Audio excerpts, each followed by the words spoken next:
But if Senator's ready, it gives me great pleasure to introduce the senior member of the Energy and Natural Resources Committee, but also the chairman of the Energy and Water Development Appropriations Subcommittee in the Senate, but truly a true leader in terms of energy independence and the diversity of energy supply in this country, Senator Dorgan.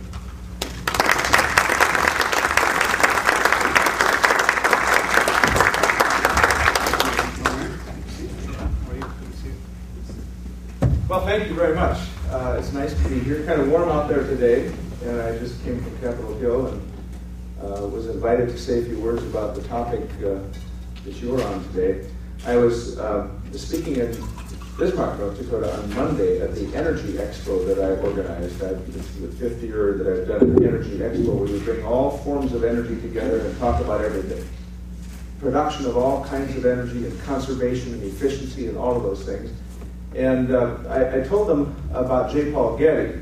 We all know J. Paul Getty, history of J. Paul Getty.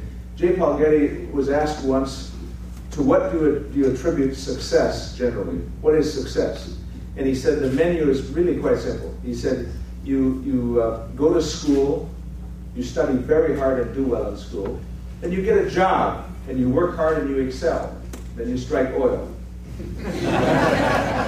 And that's a pretty simple menu. The question of striking oil, I guess, relates to success here in this country. In my state, we've struck a lot of oil recently. We have 146 oil rigs drilling a new well every month in western North Dakota, right now. It is the largest assessment of recoverable oil ever registered in the lower 48 states, in the history of the lower 48.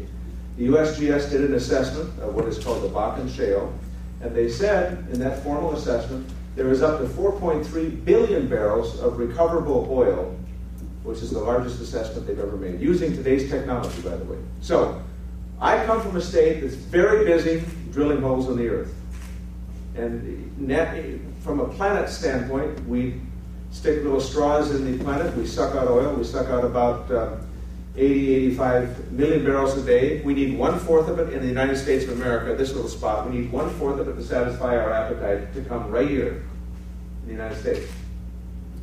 And the problem with that is, since we use 1/4 of the oil, we only produce 10% of the world's oil, and we have only 3% of the world's oil reserves. We understand in the long run that doesn't add up at all. In addition to that, about 60 to 65% of our oil comes from outside of our country.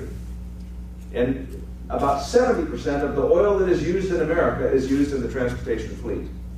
So the question is, what do we do about all this? And does it matter, and is it urgent? And the answer to all of that is, yes, it's urgent, and sure it matters, and we should do something about it. You can't just sit there. Now what do we do? Well, we want to be less dependent on foreign oil. Because if, God forbid, tomorrow something should happen, a terrorist attack, or something should happen to shut off the supply of oil from outside of our country, some from countries that don't like us very much. If that happened, God forbid, our economy would be flat on its back.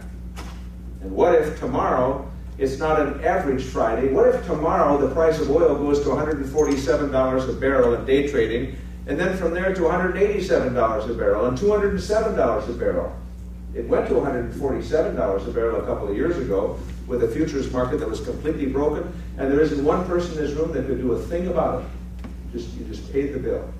So, if overdependency on foreign oil causes insecurity, a lack of energy security, and a lack of national security, and it does, what should we do about that? Well, let's change the mix a bit. I'm someone who believes we ought to do a lot of everything. I will support all of it. We're going to use fossil fuels in the future, but we must use them differently because of climate change. Coal and oil and gas and so on. We're going to have to decarbonize the use of some of those fuels. We now have found with hydraulic fracturing and new shale deposits massive amounts of natural gas in this country that we didn't know existed. So we understand that's a good thing. But then the question is, how else would we make ourselves less dependent on foreign oil in order to provide greater energy security? And the answer is reasonably simple from my standpoint, and that is change the construct of the transportation fleet in this country.